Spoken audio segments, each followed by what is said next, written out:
Sabi niya sa live, unggoy ka din. Tanggalin mo yung maskara mo.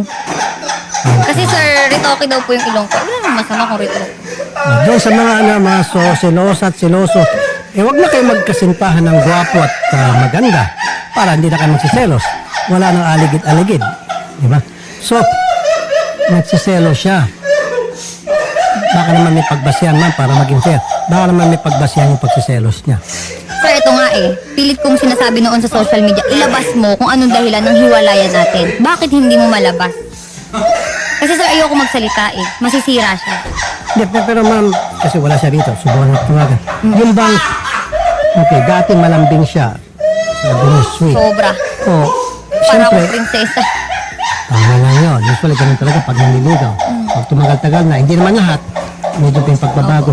Pero, what led to it? Ano po yung mga nagawa mo sa tingin mo sa kanya na para naging ganun po yung kanyang pag-aasal niya sa ano?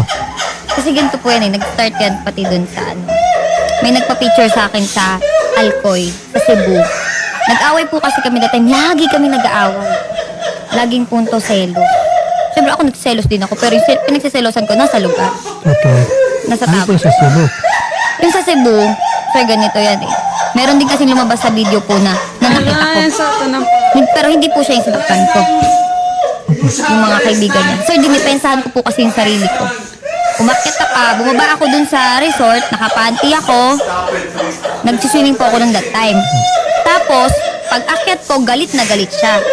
Sabi niya sa akin, hinawakan niya yung kamay ko agad. Nakaganyan ako, sir. Hinawakan niya po yung kamay ko, tapos yung kaibigan niya, 4 na lalaki. Habang hawak niya ako, naka-video sila, nasa kalsada po kami, may video ako. Nasa kalsada sila, nakipag-sex ka doon? Ginaganyan nga ako, nakipag-sex ka dyan sa baba? Anong ginawa mo dyan? Sabi ko, mga followers, nagpa-picture sa akin, anong masama? Doon na siya na-trigger. Nagselo siya, yun. So, binipapicture sa yung mga followers, pinagsilasan niyo po yan. Mga taga Cebu, doon po sa lugar na yun. Natural lang po sa ating mga vloggers mag-isigaw sa kanya pag may nakikita mga followers na picture. Hindi niyo po naunawaan yun, bakit wala ho ba nagpapapicture sa kanya? Madami din. Oh, at ikaw, nagsiselos ka ba pag may nagpapicture sa kanya? Hindi po. Normal po yan pag may nagpa-picture. Kaso kasi yung point po na yun, naghiwalay na naman kami. Yung mga nagpa-picture sa akin, pinatagay ako. Dun sa may resort. Siyempre, katuwaan po kami yun.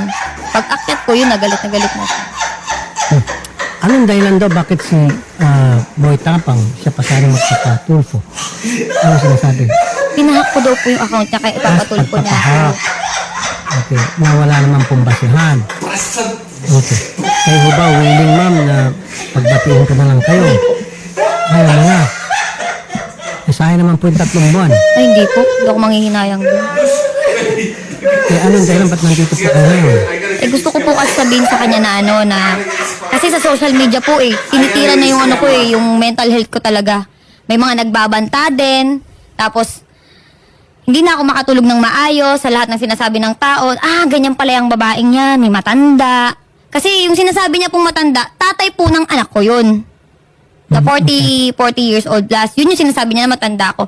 Tapos, Pero tama na, okay. Yung ba na